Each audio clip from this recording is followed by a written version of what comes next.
Okay guys, welcome back to our channel, Juan de la Cruz. Salamat sa Diyos at meron na naman tayong isang araw or time na makapagawa ng video. And this time, usapang weapon or weapons light naman tayo. Ito yung aking kauna-unahang Olight or I would say weapons light. So after I've done my research, kasi meron akong mindset guys na good, better, best. Merong mumurahin, merong tama lang at merong expensive na mga brand na available dito sa lugar namin. So after I've done my work or homework, ito yung naging decision ko na ito yung aking magiging first weapon light. So ito nga pala yung Olight na PL Pro Valkyrie, which is meron siyang 3 modes. This is the 1500 lumens. Double click, that's the 300 lumens. And both pressures on the side and magkakaroon siya ng strobe. Sorry kung medyo na karon kayo ng eye irritation with that one. So ito nga palang PL Pro Valkyrie, it comes with a rechargeable port like this. Usually pagka china-charge siya, ito nagiging red, and when it's fully charged, it turns green.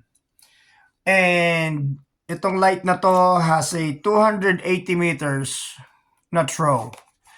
So sa loob ng box, it comes with 2 Picatinny rail na adapter, which is one, this is the 1913 Picatinny rail adapter right there, 1913. And yung isa naman is for Glock. Nagustuhan ko rin dito sa light na to is yung quick detach. So, madali nyo siyang i-install or ikabit sa weapons light. And para nga pala to sa mga Pilipino or mga taong naghahanap ng ano bang magandang first light nila or weapon light nila. Nagustuhan ko rin tong Valkyrie Pro kasi compatible siya doon sa pressure switch na kinakabit nila dito. So, pwede nyo itong ikabit sa rifle at the same time, pag napindot or diniinan nyo yung pressure switch, iilaw din siya or magbibigay siya ng liwanag. At the same time, nagustuhan ko siya. Actually, ito kasing PL Pro, ito yung upgraded version ng PL2. Siya yung mas, I would say, during that time is mas upgraded or advanced. And just like what I said, meron siyang 3 modes, which is the 300 lumens, the 1500 lumens, and the strobe. Maliit lang din siya. Yung kanyang length is 3.2 inches, and yung width niya is 1.4.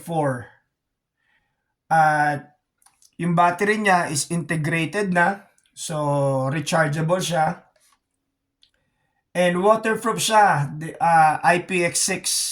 I haven't try na ilubog to sa tubig eh. Pero yung max battery life niya is 1 hour and a half. Tapos yung minimum battery life niya is 46.5 minutes. Yun yung kanyang buhay. So, masasabi ko bang ito yung aking first and last na Olight? Probably hindi. With the value sa construction, and I've been using this for longest time, I would say at least 4 years or 4 na taon. Very durable, and I've used it many times sa range and nagkakaroon siya ng mga smudge dito. But so far, hindi pa rin naman siya nag-fail on me for 4 years na. So I would say I will recommend Olight for those people who are looking for their first weapon light.